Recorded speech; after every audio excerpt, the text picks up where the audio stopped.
പ്രതിഷേധങ്ങളായിരിക്കാം, നമ്മുടെ അഭിപ്രായങ്ങളായിരിക്കാം, നമുക്ക് സമൂഹത്തിൽ എത്തിക്കേണ്ട പല കാര്യങ്ങളും നമ്മൾ സിനിമയിലൂടെ എത്തിക്കും.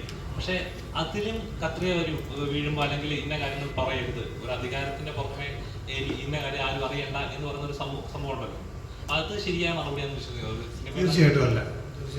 എല്ലാവർക്കും ഇപ്പോൾ എപ്പോഴും ഒരു എന്താ പറയുക, ഏത് വലിയ തിരുത്തലുകൾ ഉണ്ടാകുമ്പോഴും അതിപ്പോൾ രാഷ്ട്രീയപരമായിട്ടാണെങ്കിലും വലിയ എംപയറുകൾ പൊളിഞ്ഞു വീഴുന്നതിനും പ്രധാന കാരണം അവിടെ ഉണ്ടായിട്ടുള്ള നാടകങ്ങളും എന്താണ് പറയുക, അല്ലെങ്കിൽ സംഗീതങ്ങളൊക്കെ തന്നെയാണ്, ഇപ്പോൾ സിനിമയും. അപ്പോൾ തീർച്ചയായിട്ടും അത് രാജാവ് നഗ്നനാണെങ്കിൽ നഗ്നനാണെന്ന് തന്നെ വിളിച്ചു പറയാനുള്ള ചങ്കൂറ്റം ഇവിടെയുള്ള കലാകാരന്മാർക്ക് വേണം.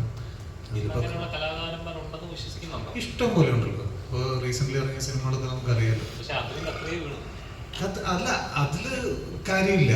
പറഞ്ഞു കത്രിക വീഴുമ്പോൾ അത് ആരാണ് ഇവിടെ തെറ്റുകാരെന്ന് അവര് തന്നെ വിളിച്ചു പറയും പോലെയാണ് എനിക്ക് തോന്നുന്നത്. എനിക്കത് ഫീൽ ചെയ്തു. ഇല്ല. അല്ല, ഞാൻ എൻ്റെ പേഴ്സണൽ ഒപ്പീനിയനാണ് പറയുന്നത്, ഇത് ചർച്ച ചെയ്ത് പറഞ്ഞല്ല. അപ്പൊ അങ്ങനെ ഉണ്ടാവണം.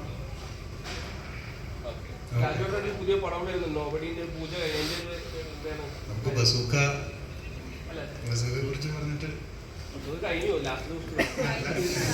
അല്ല, ഇത് ഒന്നുമായിട്ടില്ല. പടം ഇന്നലെ പൂജ കഴിഞ്ഞല്ലേ ഉള്ളൂ. ഇല്ല. Okay, thank you.